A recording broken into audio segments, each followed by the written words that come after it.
Welcome to the Zebulon Board of Commissioners work session, September 24th, 2024.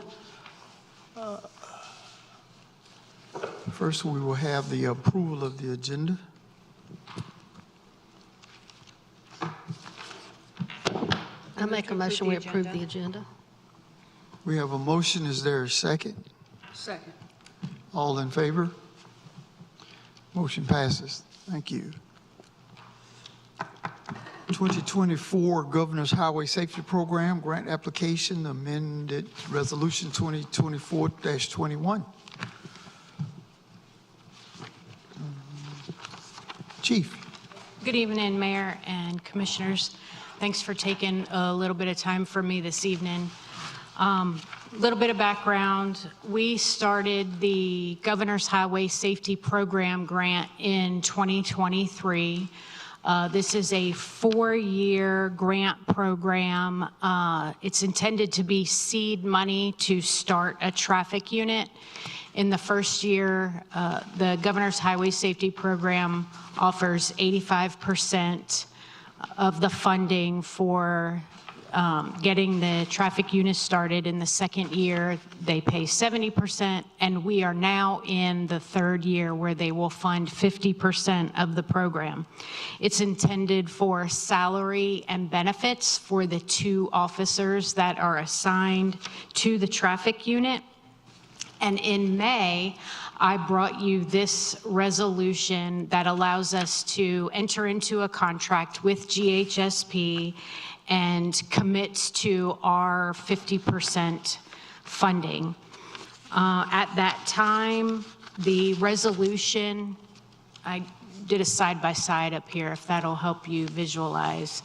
At that time, the resolution showed the federal dollar amount of $170,000, 175.18, with our obligation being $85,259. There was an error in the way that the form was filled out, and the federal amount should have shown, in lieu of total project cost, it should have shown what we would get back from the grant, which is equal parts, $85,259. So I'm asking this evening that you approve the amended resolution, which has a few changes in it. Obviously, the date. We have a new town manager now, and then the dollar amount has been changed from the total project amount to the federal dollars requested. Happy to answer any questions. Any questions from the board? Does it make a difference in the wording because Mr. Jayoba is our interim? Should it say interim town manager? It does not make a difference because he's serving in the capacity of the manager and he has the authority to enter into contracts on our behalf. Okay, thank you. Any other questions for the board? Hearing none, is there a motion to adopt Amendment Resolution 2024-21?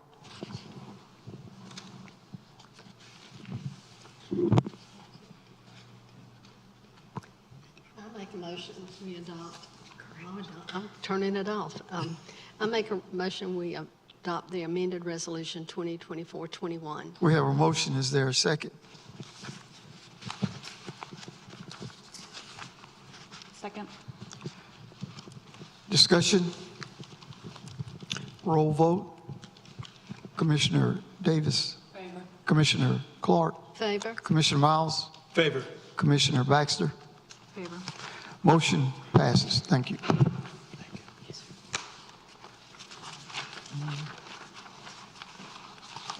Thank you, Chief. Next, we have town attributes discussion. Before us, we have the attributes from the board and the directors that gave the recruiter, Paulie Hire, when reviewing this application for the town manager position. Commissioner Davis had asked the board to discuss these attributes before making a final decision on the applicants to be interviewed. So before us, we'd like to discuss each one, starting with the first one.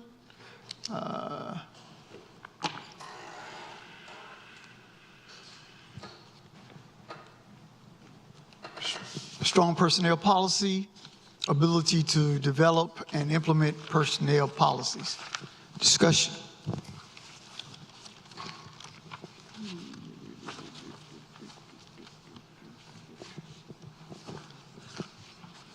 Commissioner Baxter?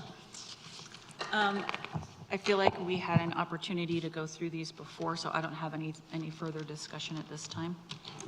Commissioner Miles? None at this time, sir. No discussion. Commissioner Clark? I think they're fine, thank you. Commissioner Davis? No, nothing added to this. I think, like she said, we've already been through all this. Okay, next one is to understands growth and partnerships, skill in managing growth and leveraging partnerships, strong experience, ideally in a fast-growing community. Discussion. Commissioner Miles? None at this time, sir. Commissioner Clark? None at this time. Commissioner Davis? No, sir. Commissioner Baxter? Next, economic development focus, capable of positioning the town for economic development dollars, especially in key areas like the Mudcat Stadium Industrial Park and partnerships with GSK. Discussion. Commissioner Davis? No, sir. Commissioner Clark? I think it would be very important that they be able to work with our economic development director. So that would be very helpful. Commissioner Miles? I kind of second what Commissioner Clark just said, that in the past, our economic developer, she wasn't at the table. I think it's going to be important the new person understands her job and kind of what the important role that she's going to play as we grow. So it's key that she's in the room. Commissioner Baxter? Nothing further on this one? Grant writing and management experience, comfortable with grant writing, managing significant tasks, particularly about the economic development initiatives. Commissioner Baxter? I have nothing further to add. Commissioner Miles? I know in the past that with the previous town manager, we did kind of want to put more emphasis, I think as well, Commissioner Baxter would bring quite a few times, grant writing, the importance of applying for some grants, that opportunities that we potentially missed out on. I just want to make sure that the next town manager is fully aware of that. Commissioner Clark? We do need to do more grants and like that, but if the town manager is doing his job, does he have time for grant writing? Because I understand that's a diligent, it takes a lot of time, and so will it? He won't be, it's not that he or she will not be doing. Going to be doing. Just for me, it's just understanding the importance of grant writing, that we have somebody that's still correct. Pushes it. Yes, ma'am. Okay, Yes, thank you. Commissioner Davis? No, just if we have opportunities, if grants are before us, or if we can have the diligence to look for grants that will benefit the town, excuse me, and I think that's very important. Infrastructure project experience, familiarity with handling infrastructure projects, especially stormwater and road infrastructure. Commissioner Clark? Nothing at this time. Commissioner Davis? Just the emphasis again, working with our different departments and making sure that our infrastructure projects are underway. Commissioner? To your mic. Sorry. Thank you. Just making sure that we have a town manager that might have prior experience working with our other departments to ensure that our infrastructure is underway, especially within the growth that we're having in the town of Zebulon. Commissioner Miles? I think it's the same thing, just that these items, it seems like we're listing, Mayor, the priorities that the board has come together on previously. Like I said, I think this is going to be just one of those, another area that we're looking to make sure that the town manager that comes on board is fully aware of. Commissioner Baxter? Again, I feel like we've discussed these in a prior meeting, so I don't have any additional things to add. I lost my place. Which one? Oh. Neutral and collaborative leadership style, the ability to adapt, stay neutral to the board while balancing all citizens' needs, including lifetime residents. Commissioner Miles? There again, I think it's going to be, I think with this position as well as once we get our town clerk on, it's going to play a factor too as well. So the collaboration with the town manager and the town clerk, where we're not going to know what everybody's doing, but we at least can kind of have a gist of what we have going in the community and as we work together, different projects. Commissioner Clark? I think that's good with what it says. No problems with it. Commissioner Davis? I agree with what it says, the ability to adapt and stay neutral to the board. I think that's key. We're going to be working with 6 different individuals on top of trying to balance the town and the staff. So making sure it's just they have that leadership style. Commissioner Baxter? Nothing at this time. Next, communication skills to aid decision-making, transparency, and effectiveness in communications, both behind the scenes and with the board. Someone's not afraid to push back, truth to power, and handle workplace bullying. Wow. Commissioner Miles? None whatsoever, sir. Commissioner Clark? That covers everything for me. Commissioner Baxter? No, sir. Commissioner Davis? No, sir, this states itself. Diversity and inclusion focus preference for a candidate who understands and values diversity, reflecting the town's demographic makeup. Commissioner Miles?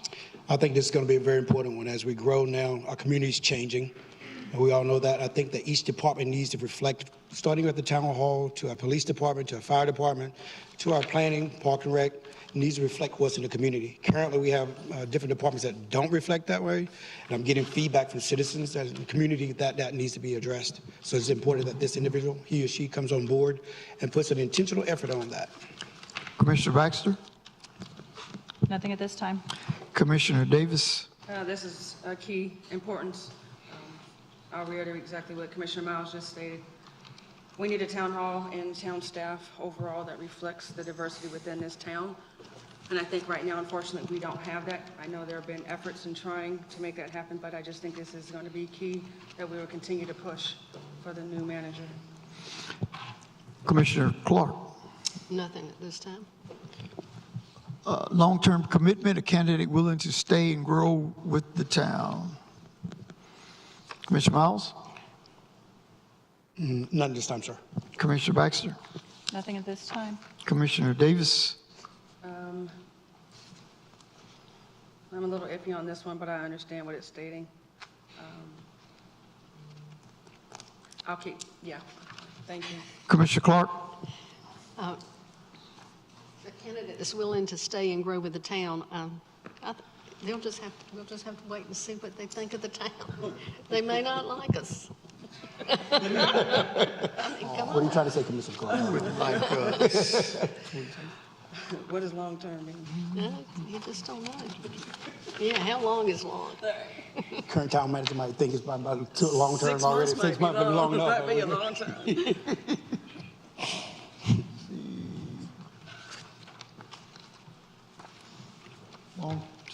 Let's see, salary expectation.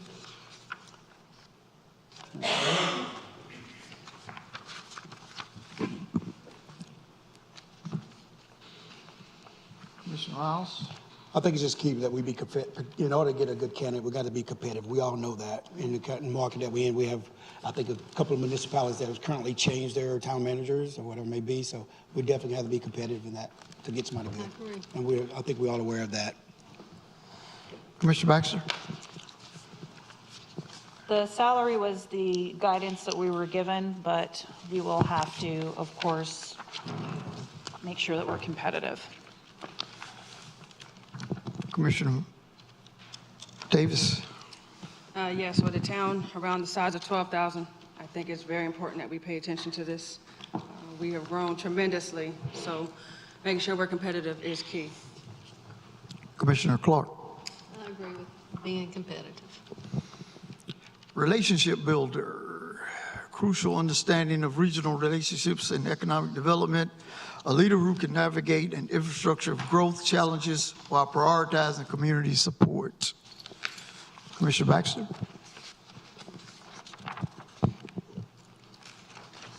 I have nothing further.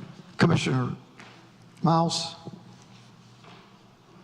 There again, it pretty much speaks for itself, just building a relationship between staff, the board. It's going to be a person that can bring us all together somewhat and kind of work together. Commissioner Clark? I think it'll be very challenging, but yes, if we get a leader that can do all of this, will be helpful. Commissioner Davis? Nothing, sir, thank you. Negotiator and mediator, a leader who can manage complaints objectively, someone who's prepared for the political environment, including managing relationships and potential pressures from others. Commissioner Baxter? I have nothing further to add. Commissioner Miles? No comment at this time, sir. Commissioner Davis? No, thank you. Commissioner Clark? I think that covers everything. Decisiveness and integrity. Decisive leader, ethical, and able to handle difficult situations with moral clarity. Commissioner Miles? No comment, sir. Commissioner Baxter? Nothing further to add. Commissioner Davis? No, sir. Commissioner Clark? Nothing further. Diplomacy and strategic vision, the ability to provide diplomatic feedback, act as a thought partner, and make wise decisions while leading from behind. Commissioner Miles? No comment, sir. Commissioner Davis? No, sir. Commissioner Clark? Agree with this. Commissioner Baxter? Looks good. Neutrality, focusing on transparency and avoiding favoritism within the town's administration. Commissioner Baxter? I think that's appropriate. Commissioner Clark? I agree. Commissioner Davis? Yes, sir, that's key. Thank you. Commissioner Miles? I agree with what's written here, sir. Unifying personality type, a person who's strong character, can unite different perspectives and not be a yes man. Commissioner Miles? No comment, sir. Commissioner Clark? I like it. Commissioner Baxter? It's fine. Commissioner Davis? Good to go, thank you. I think we missed one, sir. Community relations. Community relations. Miss one? And yes, sir, and team Okay, empowerment. community relations, strong relationships with known community members, and a deep understanding of the town's vision. Commissioner Miles? I think this is very important too as well. Again, just bringing it, it's going to be, we're blending. We're kind of embarking upon something unique in our community. We have an old Zebulon mindset, a new Zebulon mindset. And I put it to this when I talk to citizens saying, if your zip code is 27597, you're part of the town of Zebulon, whether you live in the city limits or outside the city limits. It's key that we work together to bring that to fruition, that we unite as much as possible. And to understand that this is all home to us, whether you've been here 60 years, 70 years, 80 years, or 2 years, this is still home to us. So this person will have to come in a unique situation and find a way to work with us to blend, try to make this a community. Commissioner Baxter? Nothing further to add. Commissioner Davis? I think this one is unique only because this is a great time where the town of Zebulon is growing right now rapidly. And typically a town manager is kind of behind the scenes, but it would be really great to see a town manager that would be a little bit more interactive with the town. And the reason being is that we're making decisions for the citizens. So if we don't know what the needs are of the citizens, if we're not engaging enough, then we can't make those decisions correctly. So I think this one is very important, that we work with a town manager that is at events or in the public eye a lot more often than normal. That's my personal opinion. Thank you. Commissioner Clark? I agree with Commissioner Davis. Thank you. Thank you all for your feedback. The next process to determine the final applicants will bring in for interviews. HR and the town manager will be working with me and the board to finalize and schedule these interviews in the next week or two. The interviews will be in person during closed session. Any comments from town manager or?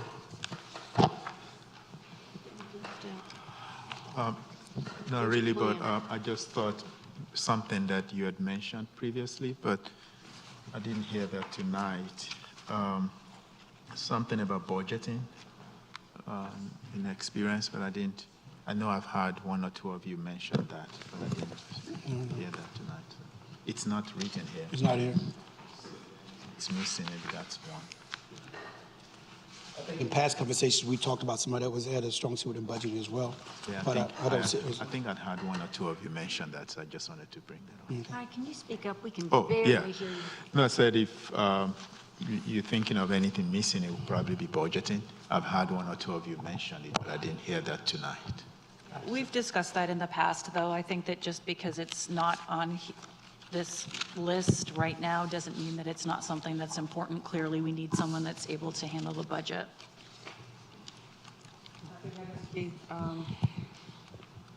But I think I kind of went under the assumption from experience, looking for a town manager who has town manager experience, and I would expect that to fall under, but that is key. Any other comments from the board? Thank you.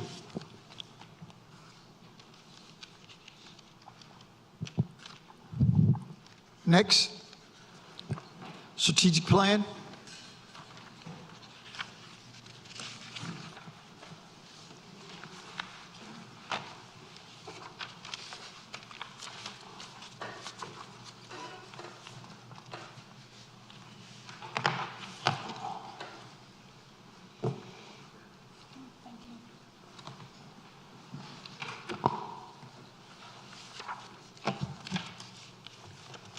Good evening, Mayor and members of the board.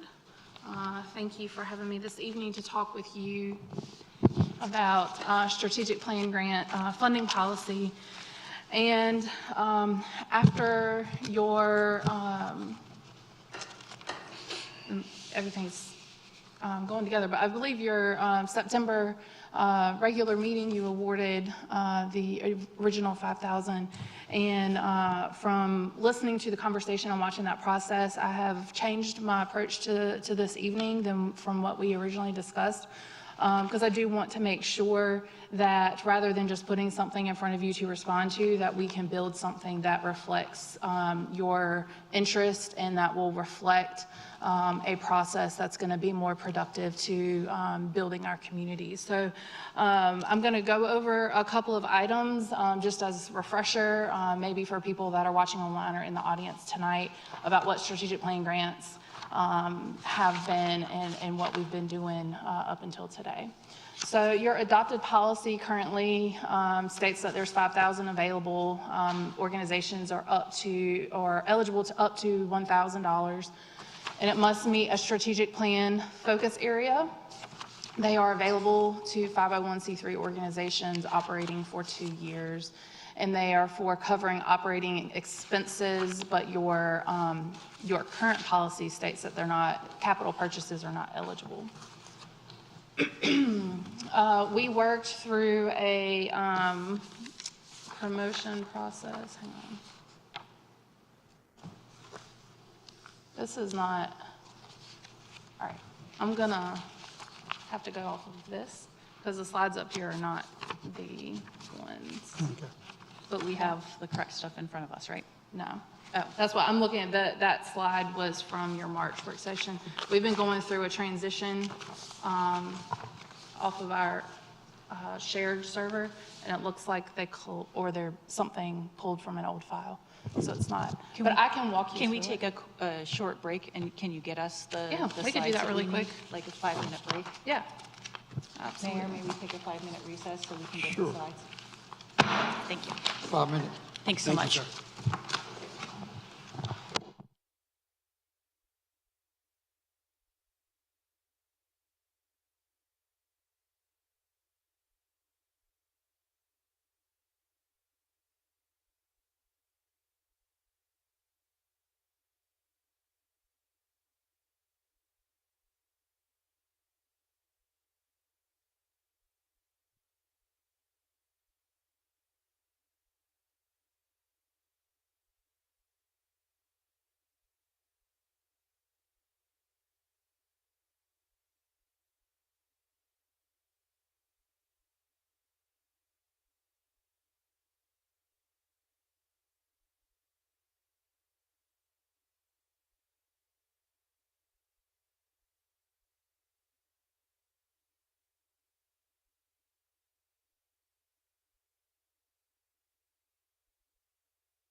Technology has a mind of its own, right? Right. Keep us on our toes. Yes, sir. See how flexible we can be. All right, so, Just a minute. Just waiting. oh, I'm sorry. Let me see it come.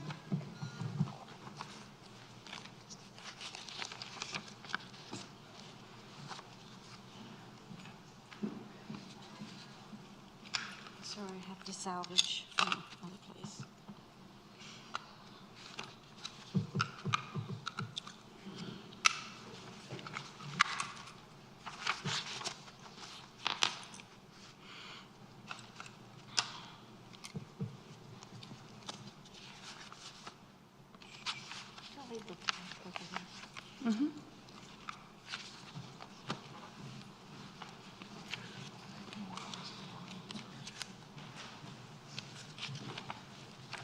But they do have I think the mayor was waiting on Lisa. If Lisa. Yeah, Lisa, they said they were fine if we just started.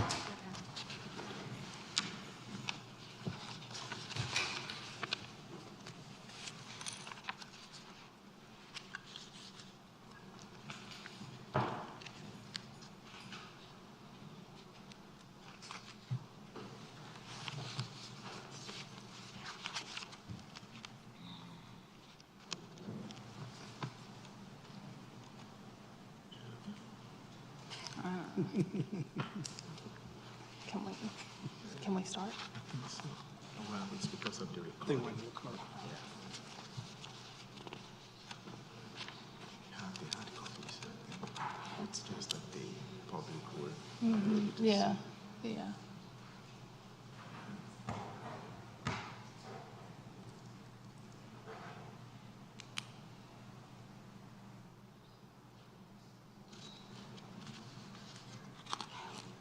Do you have a map from the office at your desk?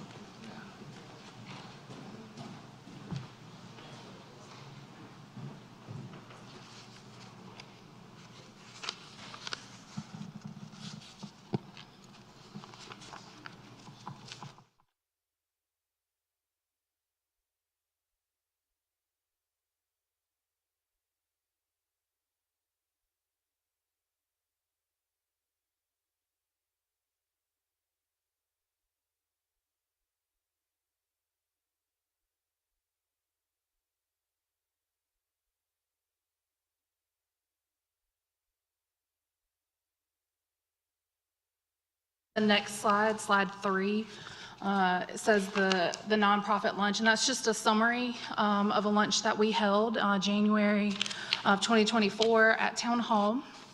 And we provided information to participants about the nonprofit grant. We had 25 participants. We did engage in discussion also about the health of Zebulon nonprofit community members or community participants. And we gathered feedback on the current grant policy and the standings of nonprofits in Zebulon. And so the next slide, on slide 4, we discussed we highlighted the feedback that we got from the local nonprofits, and the feedback included that they were seeking opportunity to collaborate, both through networking and grant funding. And what that meant was that the way the grant was currently written, there wasn't room for 2 nonprofits to work together on a grant application, and that there may be opportunities where they would want to do that. Can you hear me? Would that be, if I'm understanding this correct, they would work together and they would work to write the grant for like $2,000 instead of $1,000, like that kind of collaboration? Is that what you're talking about? Potentially. I think as you get through the details of some of the questions, we'll flush some of that, like Okay, what cool. you want out of the grants. But they were just saying, with the way that $5,000 grant program that you currently have, the way it was written, it wasn't so, I'm trying to think,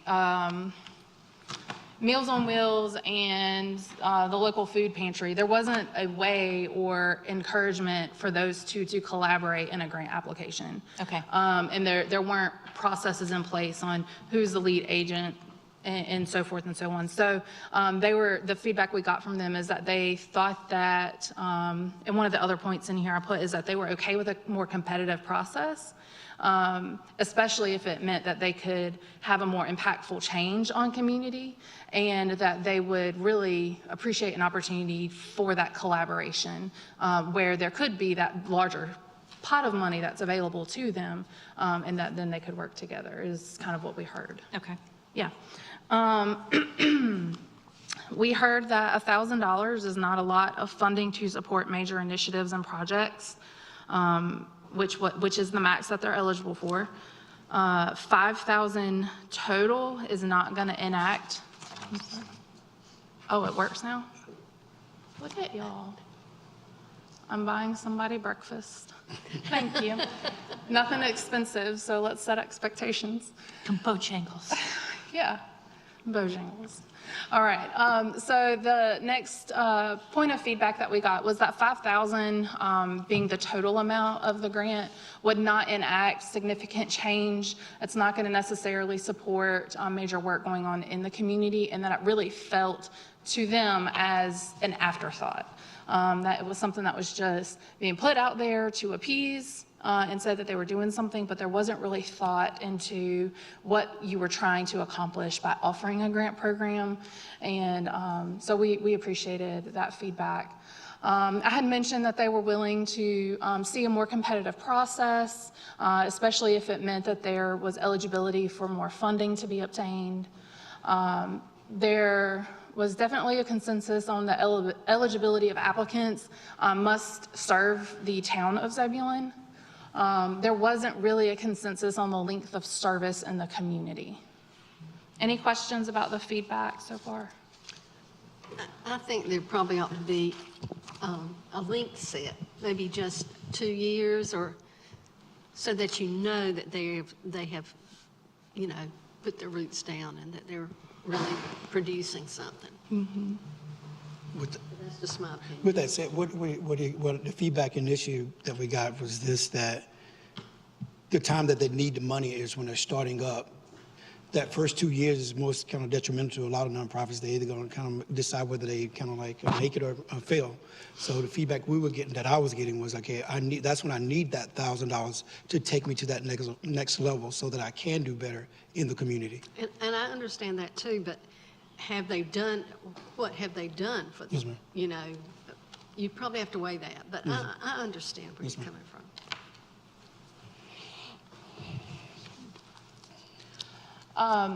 And just given a brief update on action the Board of Commissioners have taken this year. So at your March work session, we presented that information to you. And the feedback we got is that you were in support of increasing the total budget available for your strategic plan grants. And at your June budget work session, you did adopt a budget that increased the total budget award to $25,000. Which was an increase from the previous $5,000. You had received applications for the initial $5,000 already, and so at your September regular meeting, you awarded the initial $5,000 to 5 organizations.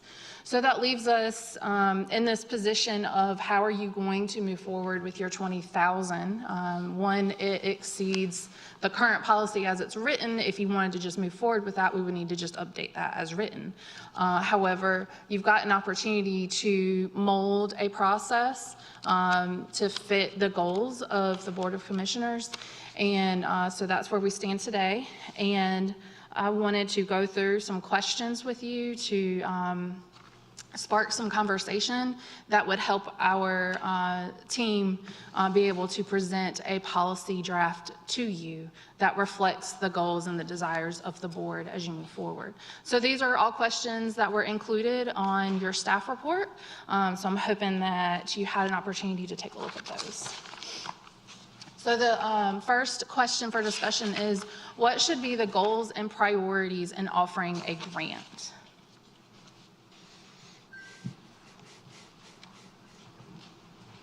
Well, the service to Zebulon specifically. Some priorities.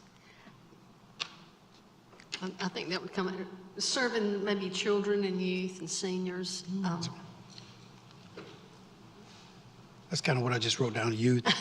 Advancement, that's the first thing I wrote is youth. Right now, where we're at a pivotal point. We have so many youth here. We have to be intentional about our efforts.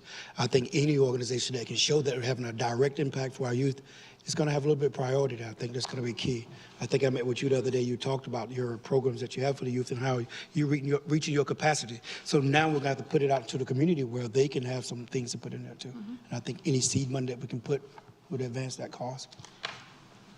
I think for me, I want to take it back just when we were talking about, when I think of nonprofit and I think of grant funding, the first thing for me that comes to mind is because I know what it's like to start a nonprofit, and it's the startup cost that takes the heaviest blow. And I understand we have in here service within the town for 2 years.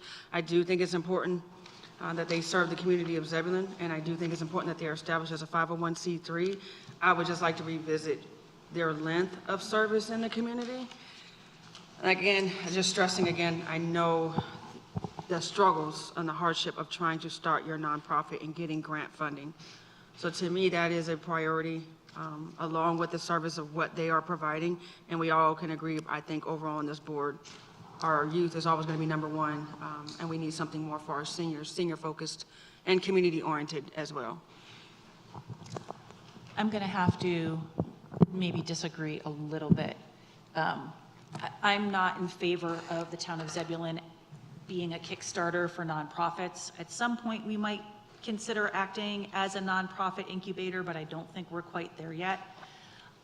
When we discussed the $25,000, it was my understanding that that additional money would be able to be utilized by maybe startups in lieu of them getting an actual monetary grant, that they could do something like what we've done with the Zebulon Bearcats and waived their facility use fees, and that associated value would come out of the $25,000.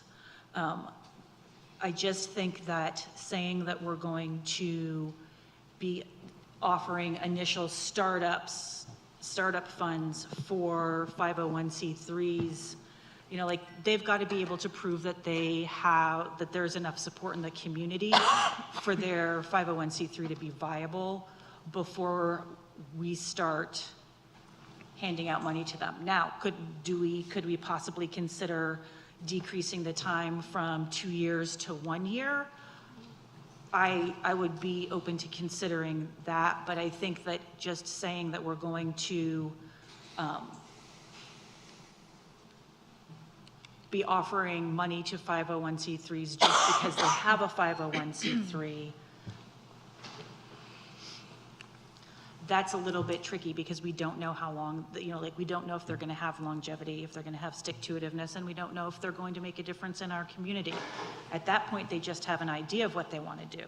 They don't actually necessarily have any track record of doing it. And I believe that if we're going to be handing out like a monetary award, that there should be a little bit of longevity in our community first, and that maybe we consider waiving facility use fees as something that we do for the newer startup 501c3s, because that can be a tremendous benefit to nonprofits to be able to use the municipal center to have an event, and for us to be able to offer a certain amount of a discount or an entire facility waiver. So that's just my thought there. And I know this is a conversation, but can I jump in with 2 suggestions for that, based on what Commissioner Baxter just said? How about consider reimbursable if they're startups? So you reimburse them for the funds that they spend. I know the startups is hard, but you're telling them that whatever they're putting in, if they can keep going for the next 1 year, you reimburse them for that. I mean, something like that. That's one. That's a thought.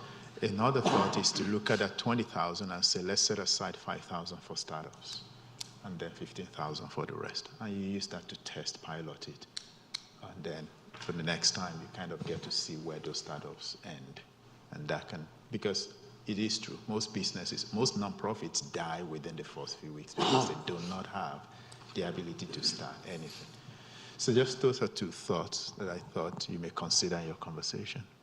I misunderstood. You said set 5,000, potentially set 5,000 for what? I'm just saying that you can dedicate 5,000 for startups. Okay. If that's, Okay. you know, and see how that goes over a period of time. And then you can increase that pool or keep it that way and spend the rest on non-startups. Because I see what you're saying. You don't want to invest something in a startup that could fail 6 months from now.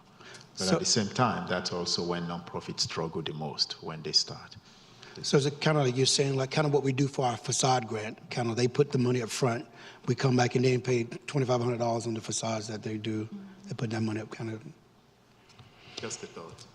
I hear what you're saying. I just want to make sure that, for me, if we have an organization that is trying to do something that's going to benefit the town and benefit our citizens, that we're showing some form of support while they're trying to grow. And I do understand the hesitation of giving grant money when we don't know if they're going to stay around long enough. But I would just like to say, I don't know if we vet something through the application process, but somehow, some way, show support. So I'm hearing the understanding of setting aside, even if it's a small amount of money, 5,000 out of the 20, is that what you're suggesting, out of the overall 25? Yeah, that's just a number, and you can decide which number you think is appropriate. But you can also put a condition there. It could be a caveat, right? That's what That I'm if we thinking. invest this, Correct, yeah. through the application process, that way we can vet. And then they're more liable to take that money and actually use it to be profitable and not something they take away from the town. I mean, it's just a suggestion. It's not, I mean, it's not, no. It's just something for discussion. Okay. Again, I see it both sides. I think what you're saying is important. It's something we do have to consider. I just still see we have to support them. So I just want to have that discussion that, what does that look like overall?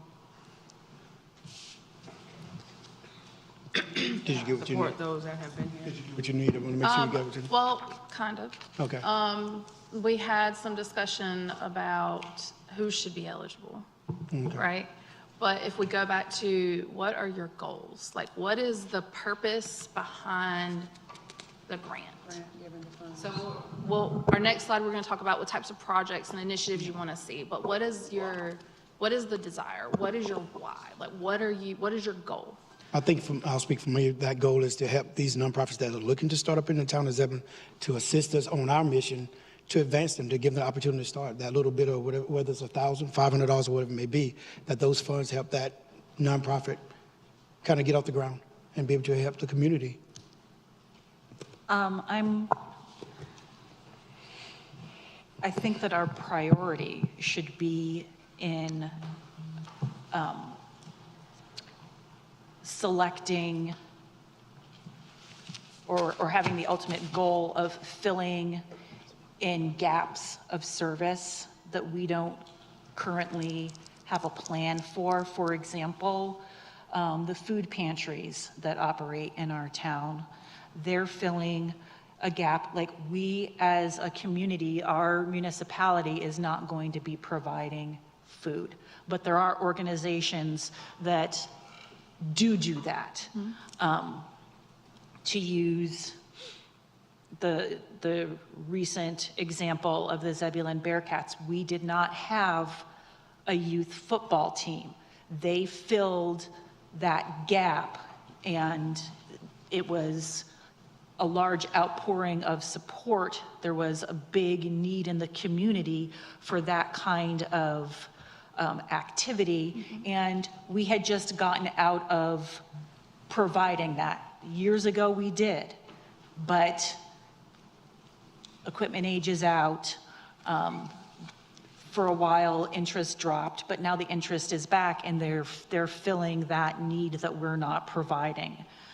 So I think that for us, the goal should be to kind of bridge gaps in service, to address things, and not even gaps in service, things that we have no desire, or we're not going to put a horse in that race, but we still see it as a viable community need that would benefit from a little extra support, and it would be the town showing that we do recognize the validity and the value and what that nonprofit is doing to help our town to further our goals.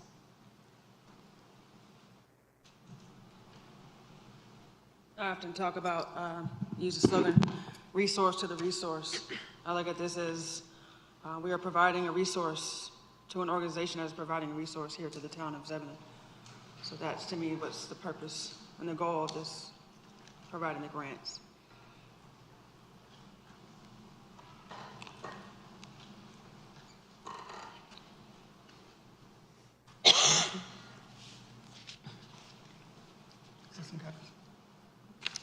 Does that help? Does that Yes. give you what you need? Okay. Yes. Excuse me. I've been recovering from a bout of bronchitis last week, so I have been tested for all of the things. What types of projects or initiatives do you want to see? In an ideal world, what are the things that you really want to see come forward? What I would love to see is any additional help that we can get with our transportation needs. Of course, you know, we continue to talk about our youth and our seniors, and so I think that any groups that support those initiatives would be valuable to us. Thank you. Sure. That's okay. And certainly projects where we can see a return on investment. Because if we're investing in a nonprofit, I want to see how that nonprofit has benefited the town. So there has to be the projects and initiatives that are brought before us need to have clearly outlined how they're going to benefit our community, and what their steps and processes are going to be in order to make sure that they're achieving their goals. I know that, and this might be speaking to the next one, but I'll just say it right now since I'm on a roll. In the past, we had our grant applicants and our grant awardees come back before us at the end of the year and speak on how they were able to put the money that they used to work. But I think that what we allowed happen in the past was more just a, hey, thanks, we did a good job, we really appreciate it. What I would like to see more of is, I'm just gonna use a food pantry as an example. Like, your funding helped us put 783 meals into the community, or X number of pounds, or we were able to provide bagged lunches to the Boys and Girls Club, you know, this number of times. I'd like to see some more data in how the grant money was used to further our strategic goals.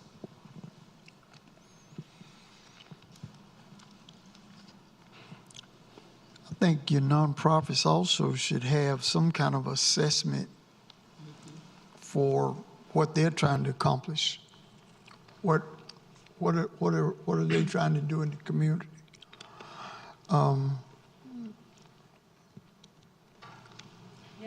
I agree. I'd like to see that in the beginning, like Yeah. prior to us awarding the grants. I'd like for them to speak to how what they're doing in the community is going to benefit, Right. you know, the folks in Zebulon, and what areas of need are they going to address.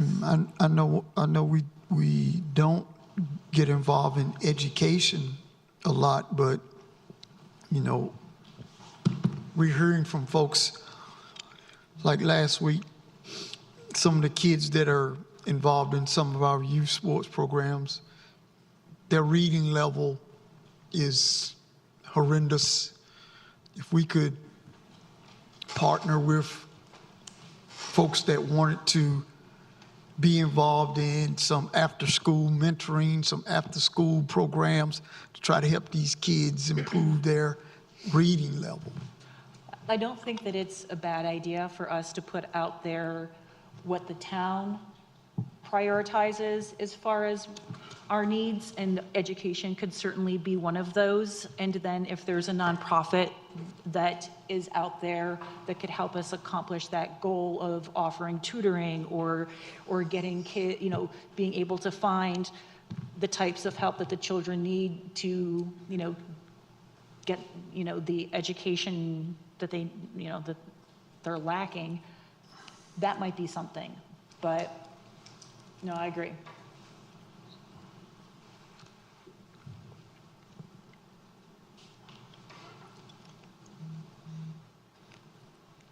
Any other comments, questions? You have what you need for that one? For that one? Okay. You want me to, I can read it back. I got support with transportation, youth and senior services, and education enhancements to help kids meet grade level. Did I miss anything? I'd also like to put out there, maybe meeting either household needs or food needs. Because we do have several pantries that, I'm sorry. All right, who has a lozenge? Everyone just bring them up right now. I appreciate it. That would be lovely. So food and like basing housing support, is that accurate?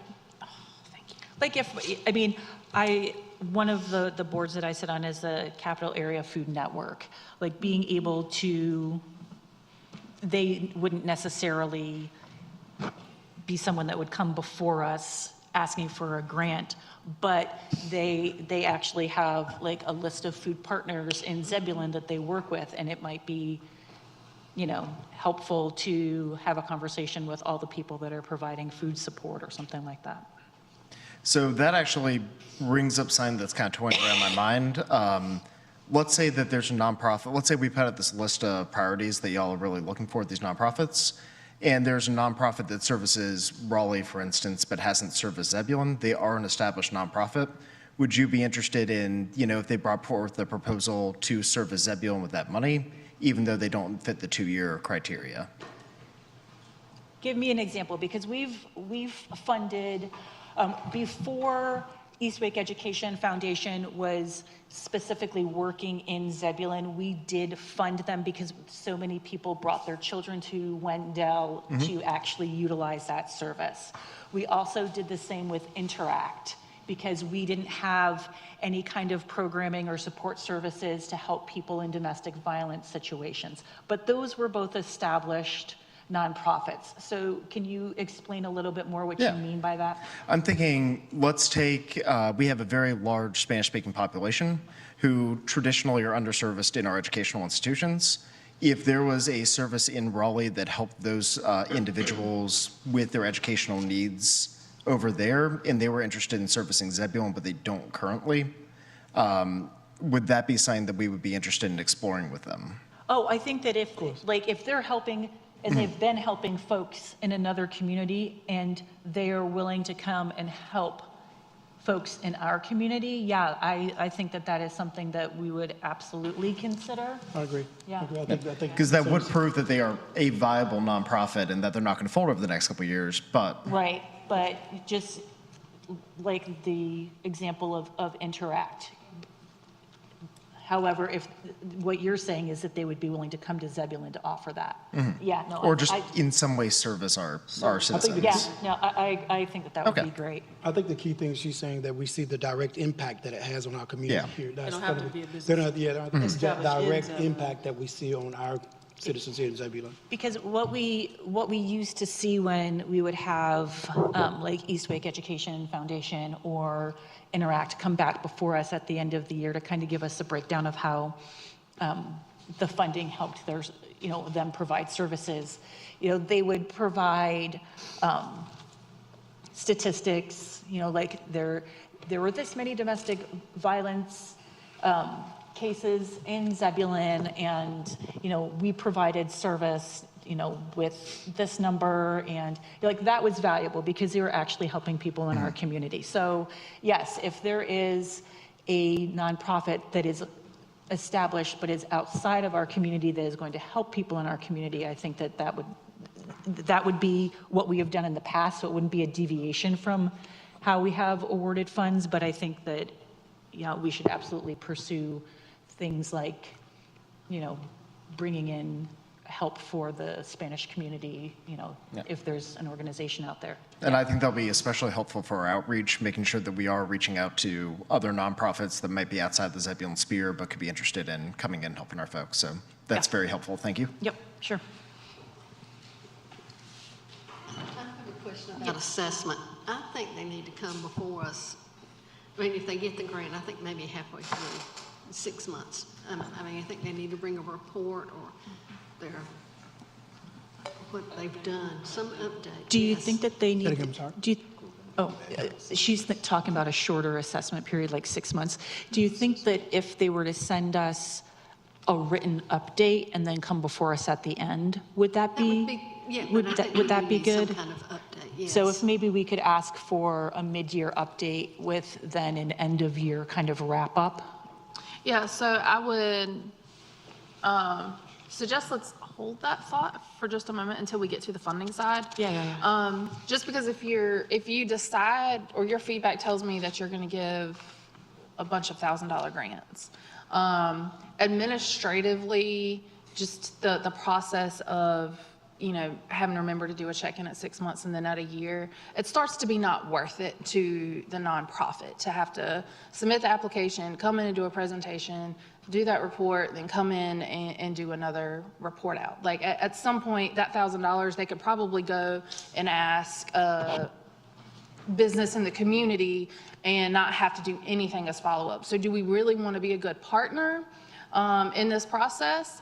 Now, that doesn't mean that I don't think there shouldn't be some follow-up, because there are ways that you can set those parameters in place to just, make sure. And I think that is going to really depend on the metrics of how much money you give out. So if you're going to give out $10,000 or a $20,000 grant, I think you're going to want more feedback throughout the year versus just waiting for the year to end. Does that make sense? Yeah. Yes. Okay. Did y'all have any more feedback for me on this one before I move to the next slide? I don't know if anybody mentioned mental health. I think for me, mental health is a big issue too. So when you say initiatives, some nonprofits focusing on mental health is very important. So I was actually playing in my head with the food and like the basic housing support. I think it really can come down to just like family health. Does that make sense? Because that could encompass like a lot of things. How do y'all feel about that? I think so, because what I have when we were discussing that was displacement services. We started talking about the food, nutrition, think about families who displaced out of their home. Some people are still in their home, but services, utilities and whatnot are a struggle. So typically when you find that somebody's in need of services for our food, there's something else that's also that they are needing in the home as well. So I think that's good. Wonderful. What are measures of success for the grant? And I think I've kind of heard this from y'all to an extent of like, you want to hear from the community or from the different applicants, which I think that has value in the sense of, I'm going to give the example of United Arts. When we submit our annual application, we have to give what will be our metrics of success. And then when we report back out to them, what that looks like. And so I think that in this case, that's what you would probably be looking for, is for them to tell us what are your metrics of success, and then we can report that back to you. But that's for each individual grant. For y'all, if you look at this in totality, what do you feel, what would make this grant process successful? The grant process itself. The process, or Yeah, just overall, if we go at that big level, what will make this successful for you? Make you feel like this grant program is successful? And I would also think like 1, 5, and 10 years down the road. So not just immediately after the first cycle, but like 10 years down the road as well. Again, for me, it goes back to being able to see the direct results that 1,000 or whatever money we gave them, how it impacted the community. I think you put out an example a few minutes ago. They're saying, okay, we're just food inequities for a family of 200 families or whatever. Maybe being able to come back and present us with facts of how that money directly impacted the community. So being able to see it. Correct. See See the the result. change. There we go. Yeah, see the Exactly. change. Exactly. So you're not necessarily looking for, like, to fund a plan or research or anything like that. You're looking to plan like boots or support boots on the ground? For me, I wouldn't want to close the door on anything because I don't know what we could potentially encounter in the future. But I mean, for me, seeing that direct impact at this moment is what I'm looking to see. But I don't know. Other commissioners. Yeah, if someone had a nonprofit and they came before us saying that they wanted to use grant money to fund a research endeavor, then I would want to see what the results of the research endeavor were and how that is going to play out to the benefit of Zebulon 1, 5, 10 years down the road. And I think 1, 5, 10 years down the road, I think that we need to revisit this once a year to see how this kind of like naturally evolves so that we can do little tweaks along the way to make sure that it has longevity so that we're not just doing this 1 year at a time and we're having 1 year of impact at a time. I mean, that's still valuable. But if we can at some point formulate a plan to, for example, I'm just going to use the food pantry because it seems easy for me, for them to be able to perhaps say, all right, well, we established this way of doing things, or this program that allowed us to get X number of families fed. By utilizing what we learned, we know that we're going to be able to get this number of families fed. And, you know, I have no problem helping fund like small projection studies so that to help people be able to ramp up. But then again, that's also like not anything that I want to put on staff to help a nonprofit like be successful by helping them do the business of their nonprofit. They've got to be able to do that on their own, but it would be nice to be able to see how they're going to be able to use money and have that project out to the future. So would it be helpful on the application to include how are you measuring your criteria for success and have the nonprofits, before you allocate any funding, kind of outline in their head what success looks like for getting that funding?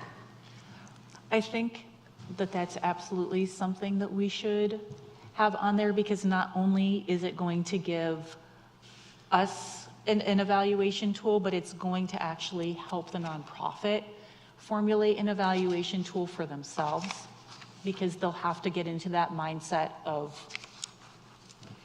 what are the next steps for their nonprofit to like either expand in this way or grow this way.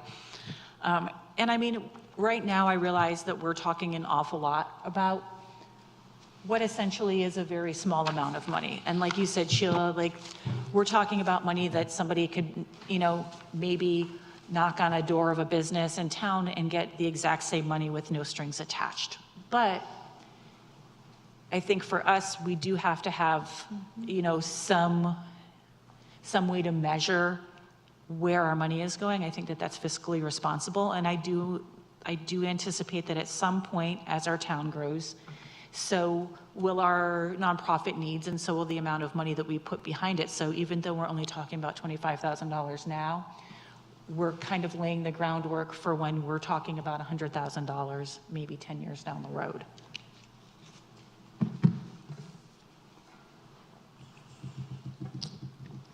Any other discussion? The next one, what criteria is important to consider both from nonprofits and their proposals? So I'm going to try and summarize things I've already heard. So there is interest in both ones that are established and startups. So perhaps when we provide some criteria, what we present could look like what Ty has shared, where some eligibility for startup nonprofits, there might be some additional criteria for them. So I feel like I've heard that. What else would y'all like to see criteria-wise implemented? And I'm gonna, before I fully release it, I wanna share the why this is important. One, I think it's helpful to have some parameters on who is eligible, and some of the things that we've talked about tonight will help build that criteria for you. But I want to make sure we haven't missed anything that's outside of just programs and are they serving Zebulon. But is there anything else out there? Because what we would like to be able to do is support you better in your selection process and help you create a rubric for the evaluation of proposals that can help you in your selection process, because as your grant amount increases, the groups that are interested may increase as well, and you're going to have some tough decisions before you. And so we want to help set you guys up for success, but also set the nonprofits up for success so that they know what to expect and that they can present the best proposal possible by knowing upfront how the applications are going to be viewed. So like, so weighted through a rubric so that they have an idea that they will be garnering more points for hitting these areas, and then they'd have a better chance. And I'm going to use this as an example. Commissioner Clark is probably going to take issue with this, but like, for example, the number of people served. And for me, in the past, when the Miss Zebulon committees come before us, and I know that folks in this town love the Miss Zebulon pageant, and rightfully so, but we would have to look at how many people is that overall serving. And for Miss Zebulon, it would be several young women. They would be speaking hopefully highly of Zebulon when they're out and about doing their thing that I admittedly don't quite understand. But then when it comes to like the Boys and Girls Club, and they serve 270 children every single day, like, I do think that we need to have some criteria as far as like, what's the impact going to be and how big is the impact? And that doesn't mean that Miss Zebulon might not be able to come before us and say, our impact is going to be that we will talk to 450,000 people and they will know Zebulon and they will come to appreciate our town, because that certainly could be a thing. But creating a rubric, like, I think is fabulous. But I don't know, like, in my head, I would have to think about that some more as far as like what the specific action items would be. Because I'm assuming you're talking about like assigning points for items. Yeah. Yeah, possibly. We haven't gone through creating it. So, I mean, I think it would depend on the feedback we get tonight and what that looks like. We're going to pull from other examples, communities that have had successful processes, and try to present you something that is very easy to understand for the community and for you guys, and that makes sense, and that is as fair as possible. And so I think, I mean, we're weighted when like a part of application or LWCF, all of that, like it's just part of it. Campo. Yeah. So it's not something that is abnormal to a grant process. So. And I'm sure that there are probably other communities that have gone through this in the past and actually have a rather well-established evaluation process. And so I think that maybe, instead of us trying to recreate the wheel, reaching out to some other communities and asking them what they've got on the books already might be useful, and then just taking that information and making it work for Zebulon. Is there any criteria that stands out to you guys that we've not talked about already in some form or fashion? Because from what we've heard tonight, I can pull in from that to help form some criteria, but is there anything that we've not talked about that you think is important? One of the things that stands out, Caleb mentioned our Hispanic population. That's a population that's growing substantially here in town, and there's not a lot of known like nonprofits that are gearing specifically towards our nonprofit citizens.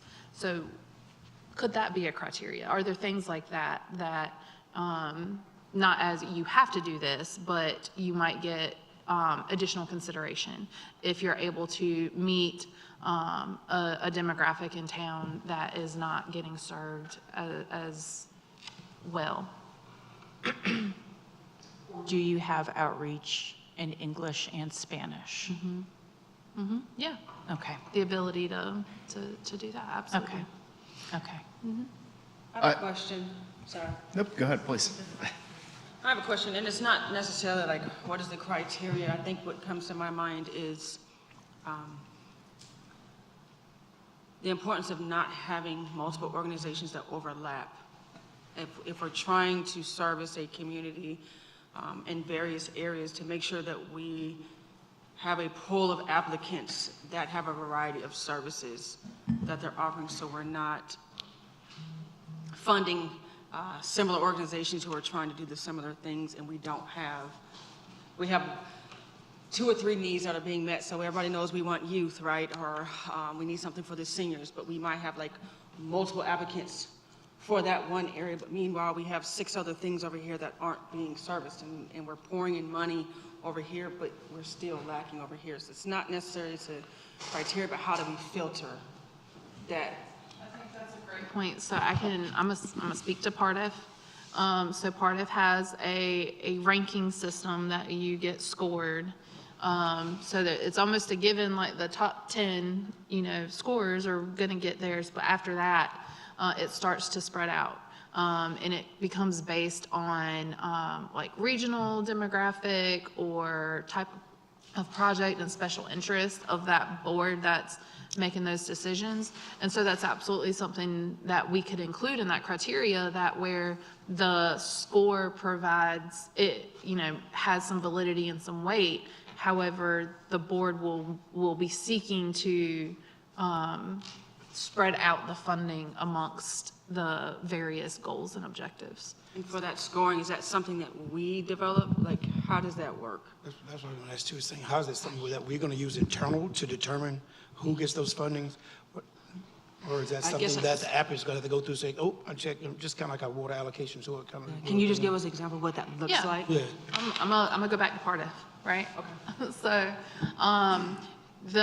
as an applicant, we've got the rubric and we check it off as we go. So we know what we should know going into submitting our application, what our score is going to be. We don't know how it necessarily compares to others, but we know what ours is going to be. The next step is that the staff of RRS will review it, and they will make notes. Sometimes people think they met a criteria, but when you start looking in the details, they didn't. And so, they'll process that. They will collect all of that information, and they will provide a packet to the board, the commission that makes those decisions. And then ultimately those decisions are made at that level. So one of the questions that I'm going to get to is, how can staff support you? So if that's something that you want to see, or do y'all want to do the grading? Do you want staff to review them and present that information to you? We can definitely get to that. So what you're talking about is like an RFQ, RFP, requesting them to do something and we grade it like you would do. Yeah, it's a grant proposal is what they're submitting. And then you would, Yes.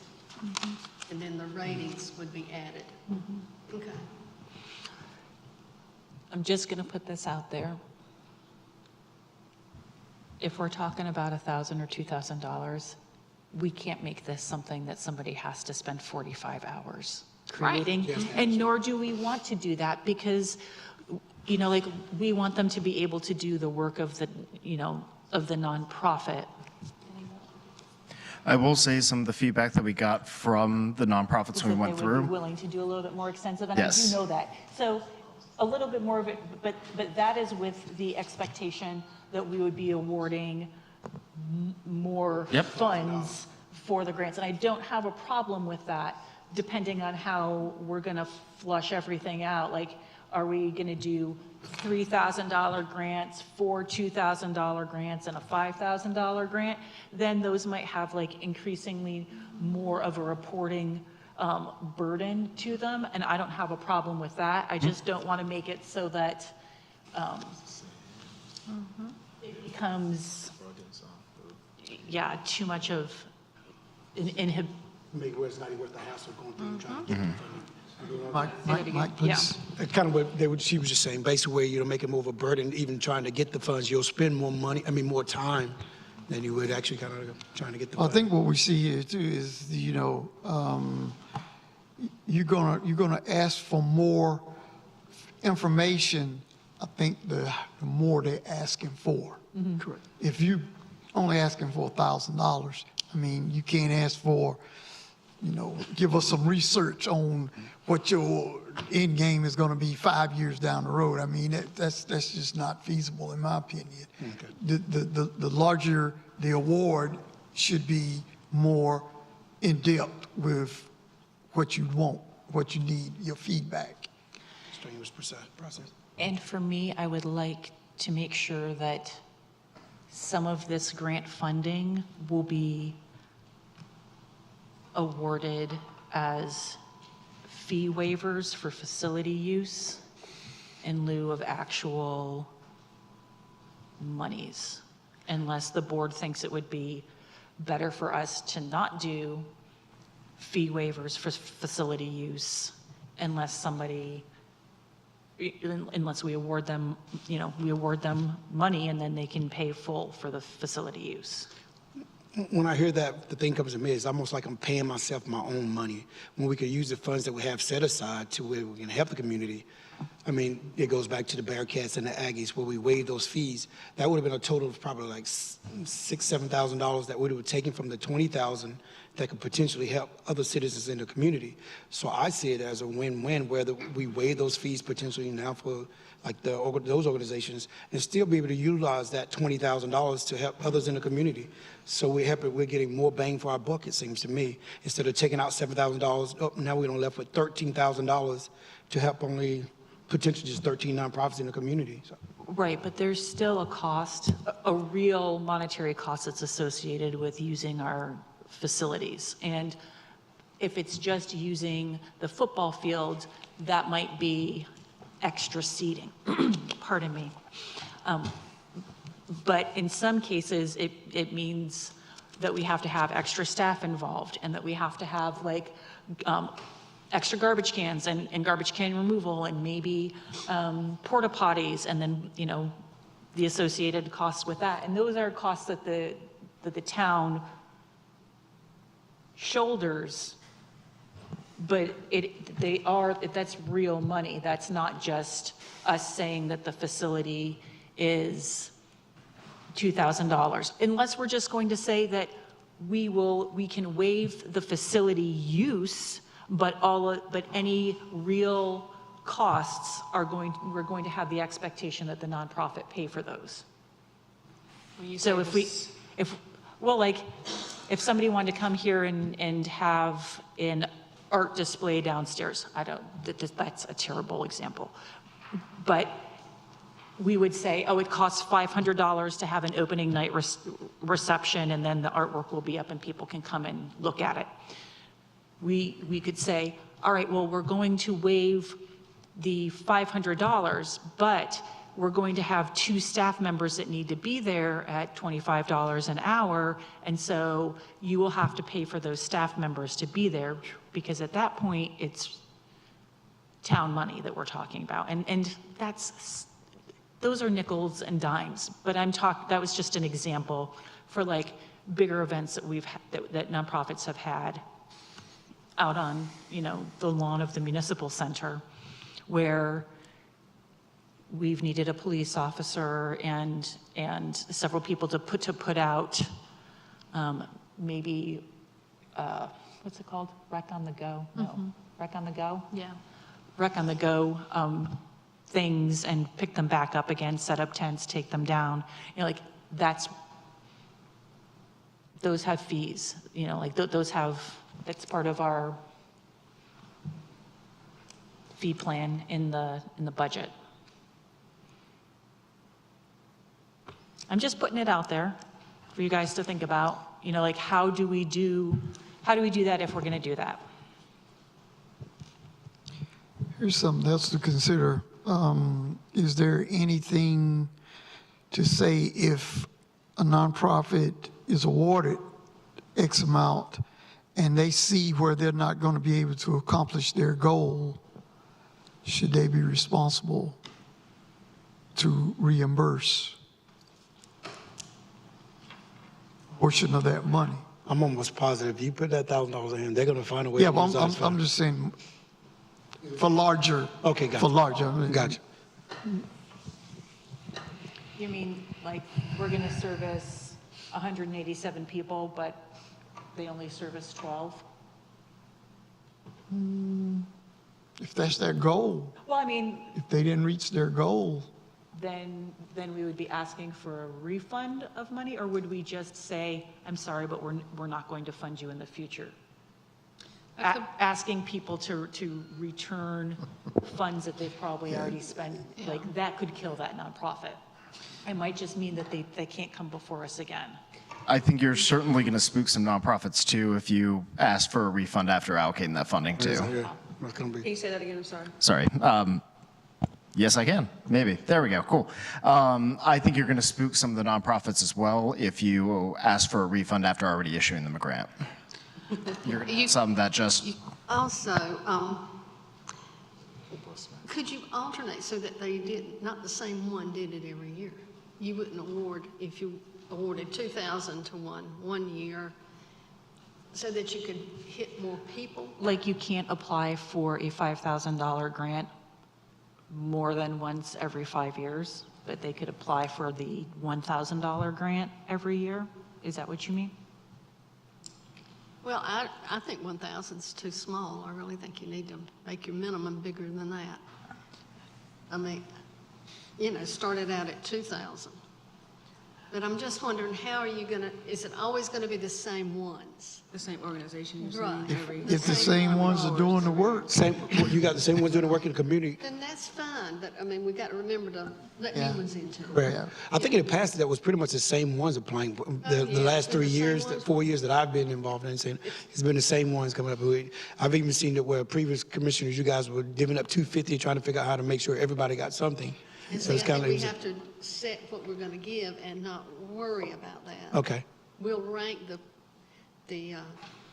nonprofits Yes, and take the top ones to get the, you decide which one gets what amount.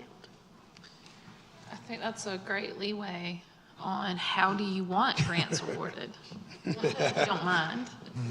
And I just threw up there like $21,000 grants. That'll completely shape how much work goes into the applicant's, engagement in the program. Are you going to want to do 4 $5,000 grants? Do you want to do 2 $10,000 grants? Or do you just want to see what kind of applications you get and make a decision later in the game, or when you're making your decisions? I do think, just as someone that applies for grants, it is very discouraging to a nonprofit when you don't really know what you're walking into. Because if you don't put some sort of expectation out there, they're going to look at this and think you're going to spread it out and just everybody's in it. We're going to give everybody a little bit of something. See, that's not And getting anywhere. it'll be a little bit discouraging, and it might not be as impactful as what you originally intended by expanding the kitty.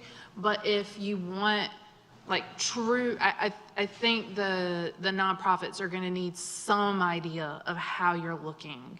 And it could be that we know we're gonna give one $10,000 grant, and then, you know, the others will kind of flush out, but there needs to be something where they know I'm truly eligible to go after this competitive larger amount. Does that make sense?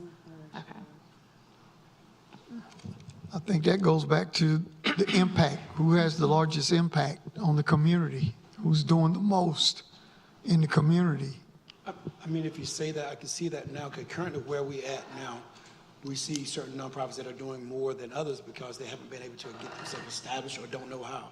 So we can feed those now, but it's going to be future that's going to change. So are we kind of like pigeonholing ourselves in there, that we're only going to focus on just because this nonprofit is everywhere, that we just continue to feed this nonprofit and everybody else is we kind of like getting what they need, or how do we do that? What do you see?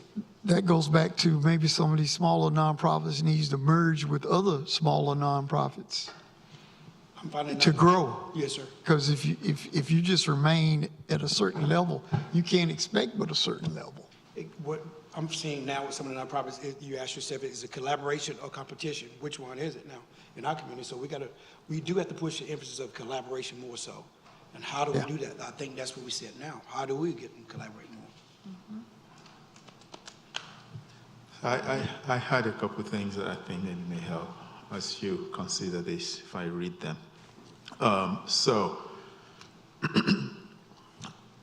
the smaller the amount, the less burdensome you want it to be, right? So, I put 3 burdens here. Burdens of reporting, whether it's biannual or annual reporting. If you're only giving $1,000, I mean, what's there to report? I mean, just something to really consider.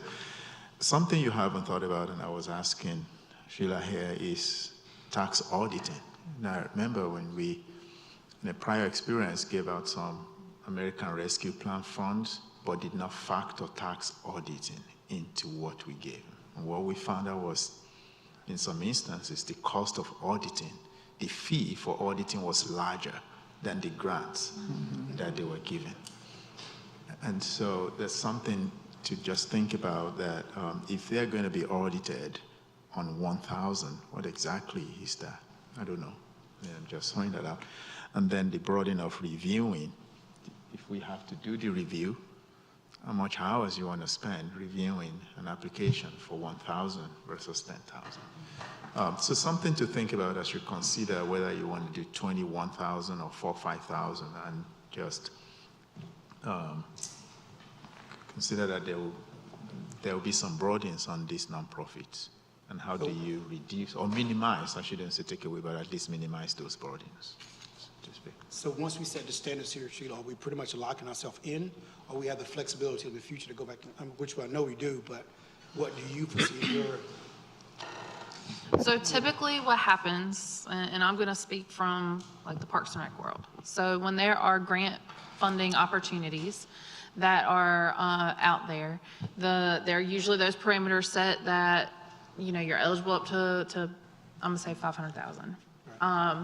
And then they'll go through the process. And if they choose not to, you know, say you said you were going to do 10,000 and they choose not to award those, or they only select one because they didn't feel that the other applicants were going to meet their criteria, then they may, you know, charge the staff that implements the program to go back to the other applicants and offer a smaller amount. So that could be like you have a follow-up process, that if you go through this and say you decide you want to do, I'm going to give an example. You want to do 1 10,000, 1 5,000, and 5 1,000. That gives you some flexibility. It gives the community some flexibility. So if you did something along those lines, but then you didn't, you know, maybe somebody doesn't apply for the 10,000, or you don't feel any of the applicants are eligible, you can put that process back out to the community and have some eligibility for, say, 2 5,000s or another 5 and another, some 1,000s or whatever that looks like.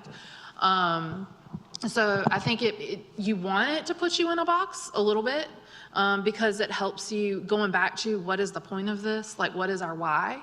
How impactful do we want to be? As much as we would love to be able to give something to everybody, if we really want to enact change in our community, then we're going to have to make some tough decisions, and we're going to have to back some specific initiatives and projects and really help them become more successful.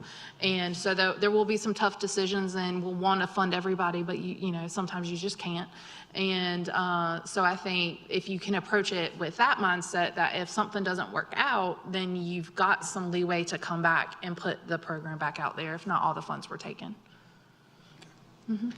So can I make a suggestion for consideration that we ask you to see what other communities have done and what their rubrics look like?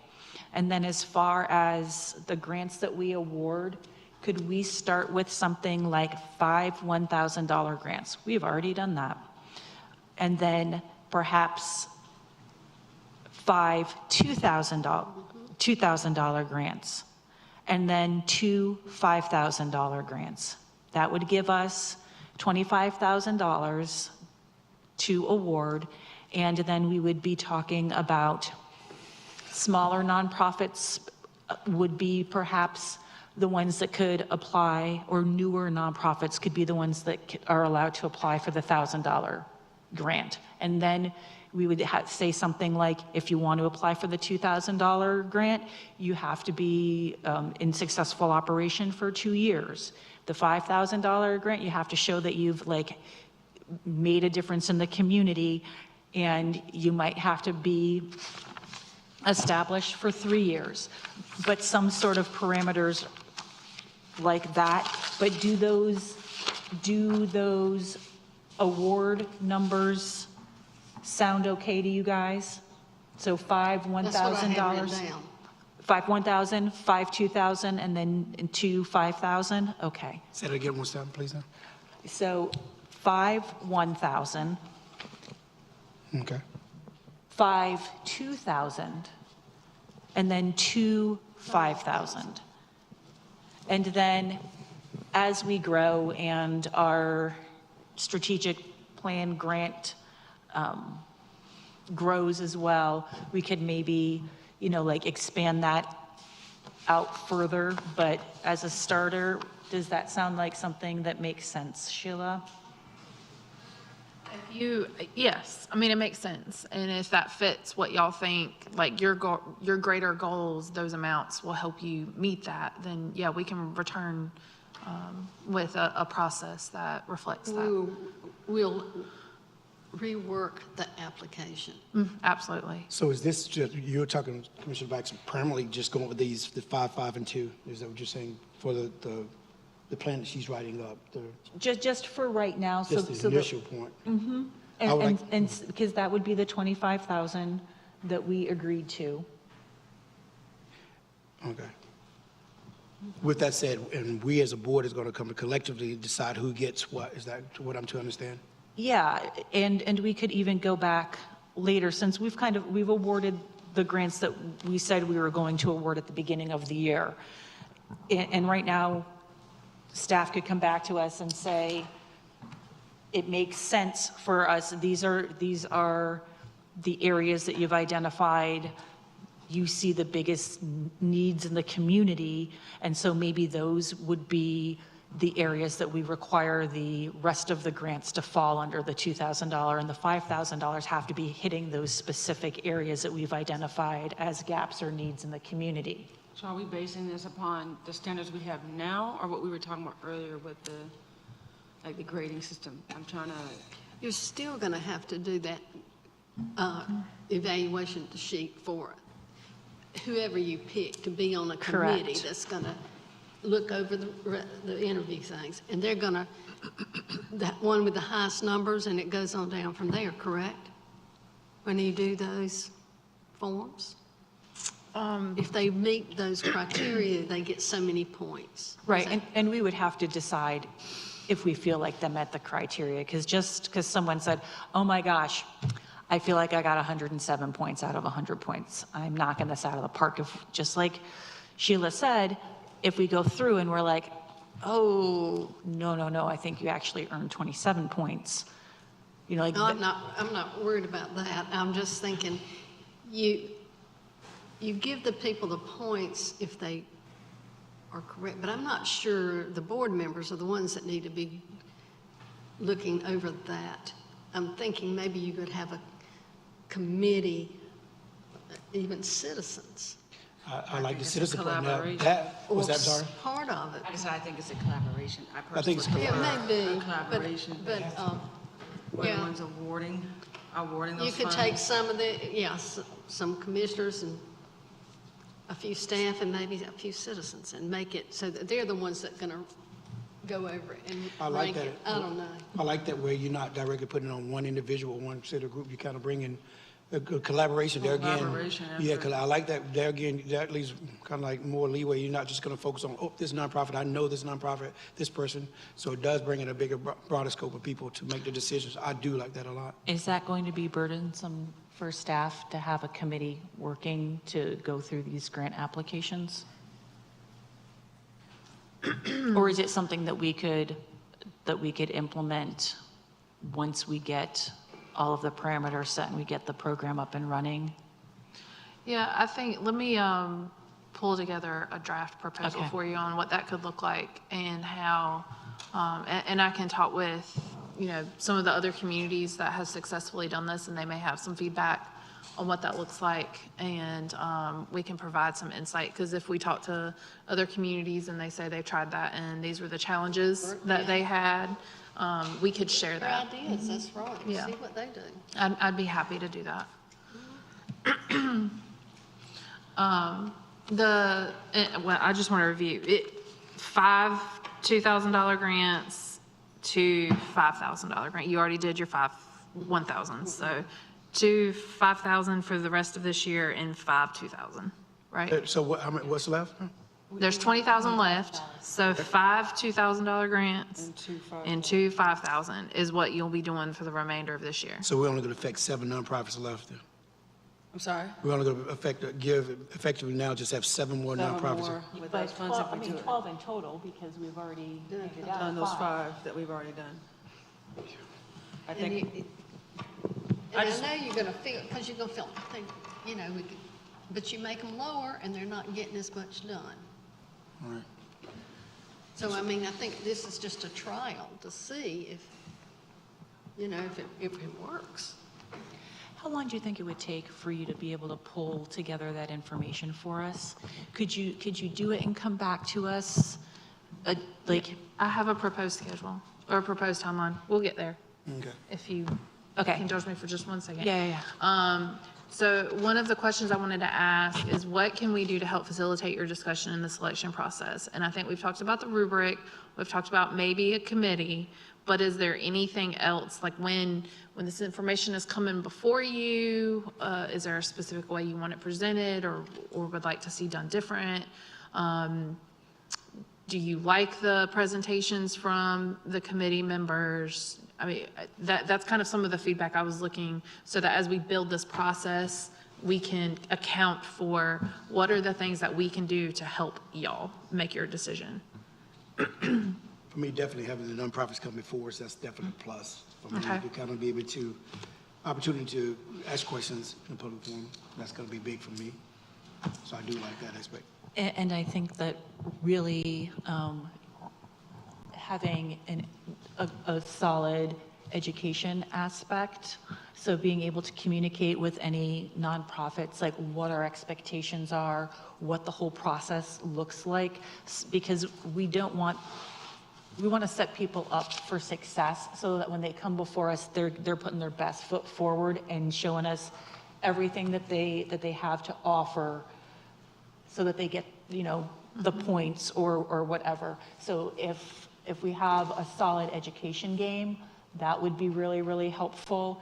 And I know that we are starting to create videos and informational items that can be housed on the website, but certainly creating something so that anytime someone is like, hey, I'm a nonprofit, I heard that Zebulon has, you know, a nonprofit strategic plan grant policy, like they can go and access information easily so that they can get the information without necessarily like having to call someone, like they not necessarily frequently asked questions, but maybe like a run through, like here are some videos that we've created, here are some infographics, here is the application itself and what our expectations are. So even if it's just a little slideshow, so that we're not running through the same thing over and over again every time a nonprofit calls, we can direct them to information that we already have created.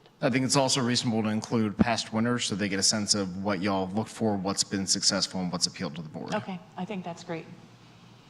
More than one opportunity, because if the more we open this up, the more applications we're going to get.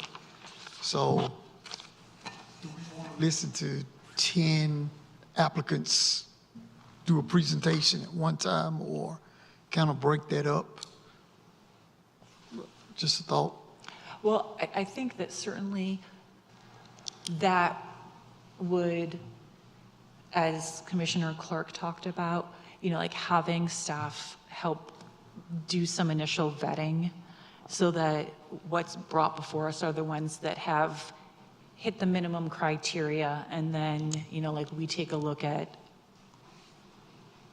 what their proposals are, et cetera, like have those folks come before us.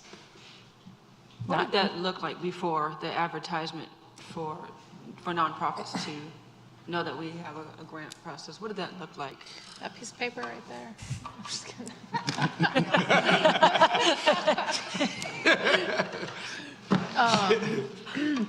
So in the past, and Caleb may jump in here, because last year would have been his first year helping with it, as well as mine.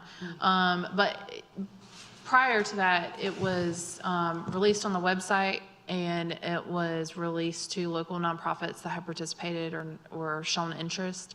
Last year, we pushed that a little bit harder, knowing that there were a lot of new nonprofits coming into the community. We'd engaged with a lot through different networking groups.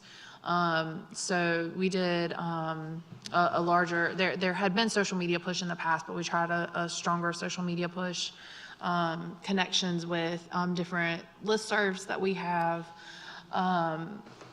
But really it's come down to, I mean, $1,000 5-10 years ago went a lot further than it does now. And so you've seen the participation decline in the grant program from the different nonprofits. And so this past year, we added the lunch and learn perspective to it to just offer a more personal approach to the grant program, but also to seek that input, which helped lead us to this. And the other piece that we're doing that's not really part of this that came out of that is working on some other lunch and learn environments where we can, you know, help have some conversation around some of the challenges that they're having, and working with like the Chamber of Commerce or some others in the community to be able to do that. I assume that being that we've had the requirement, you have to be established within the town of Zebulon for 2 years, that we do have like a listserv of the organizations. I think you might have even shown that to us in the prior presentation. So we pulled any nonprofit in Zebulon that's registered, and they received communication from us. Okay. So I was asked about the proposed timeline, and I wanted to share this with you. I put that we, as staff, could return to you at your November work session with a draft grant program, and we've given us that 2-month window for a couple of reasons. We want to be able to be responsive. We want to be able to do some research. We want to have legal take a look with whatever we put together and just make sure that there's no surprises for us or the nonprofits. And we also want to get it to you with a little bit of time to review it before we come together at that work session to flesh out any details. Because if we are able to flesh those details out, then at your December regular meeting, we could adopt that grant program and be ready to release the grant in January and host an informational meeting. And I think that this actually puts us on track to be in a really good place in future years, in that this follows a similar process that you've done in the past, but it will move faster for the applicants. Because if you submit it last year and years prior, you submit an application in January, you present in March, and you don't hear anything until the budget gets passed. And so that's just a long window to have to wait. It's a long window for y'all to have to remember who asked for what. So we're looking to be able to move faster. And so the applications will be released in January. Nonprofit presentations, if you want to do that, will be at your March regular meeting. At your March work session, we would go ahead and engage in discussion and selection. So you would have about 2 weeks to review everything. You don't have to make a decision on the fly, but you have 2 weeks to review it and think about it, and you could come back and have some meaningful discussion. And then immediately in your April regular meeting, you would be in a place to present those grant awards, and they could go ahead and be funded. And you don't have that extended lap period of when things were,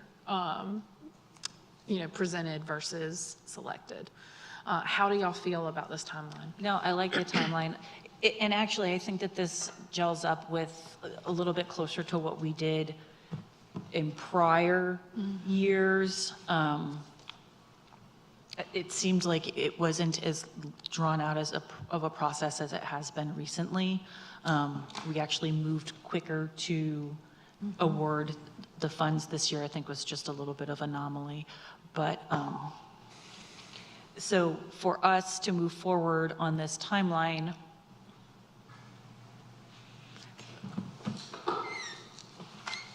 is there a way for us, since we'll be passing the budget, of course, at the end of June, could we move it up even a little bit more so that the presentations maybe could happen in December, so that we're getting, or would you prefer to stay on a calendar year? Since, like our funds move during, on a fiscal year, but we have traditionally used the calendar year when it came to this process, but it doesn't have to be that way, right?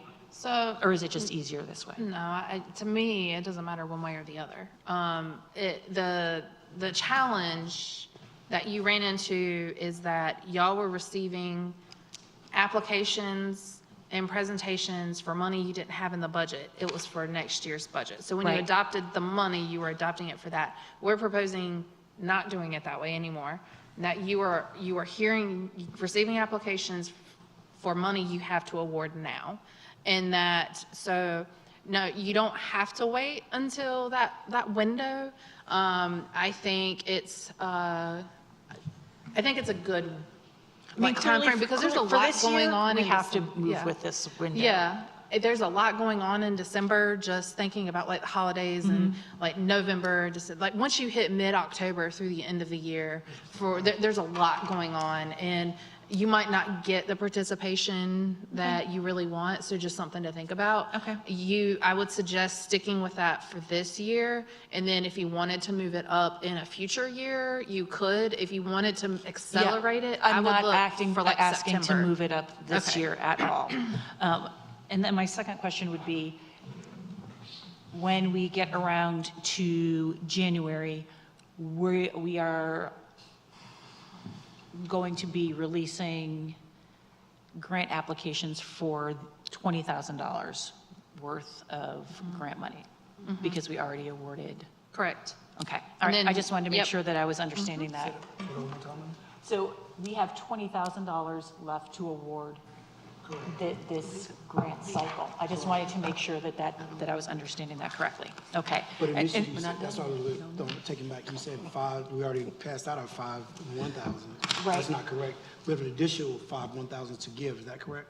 No. You have a total of $20,000 remaining. Altogether, straight Yeah. to Yeah. tracking. And so I guess my next question,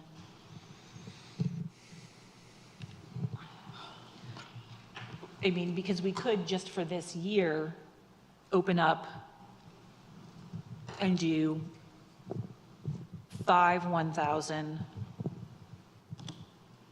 5 2,000, and then 1 5,000, which would be 20,000, but we would be hitting all of our different monetary award designations. And then next year, we would move forward with the 5, 2, and 2. Does that make sense?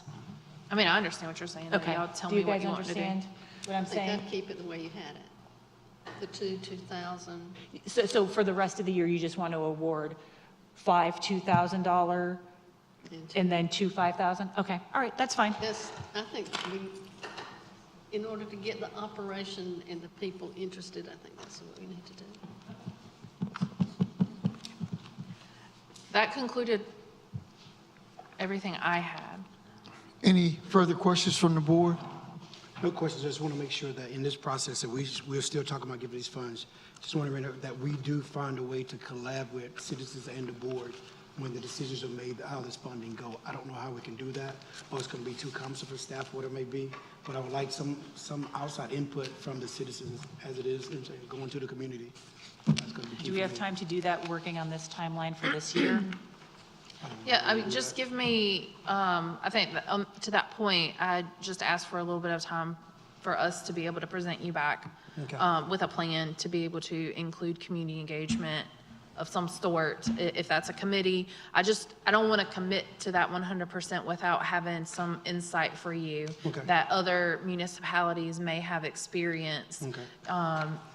what that successfully can look like. I don't want to set us up for failure. Does Gotcha. that make sense? That sounds good. Thank you. Any other questions, comments? Board, staff? Thank you. Thank you. Thank you, Sheila. Thank you, Kevin. Thank you. Thanks, Jill. The peppermint. Got you. You owe us, don't worry about it. She said breakfast. Oh, yeah, true, that's fine. On the agenda, we have a closed session that allows, by NCGS 143-318.11, parentheses A, parentheses 3, for the purpose of consulting with the town attorney. Is there a motion to go into closed session? So moved. May we have a 5-minute recess before we go into closed session, please? Okay. Did we go or did we not?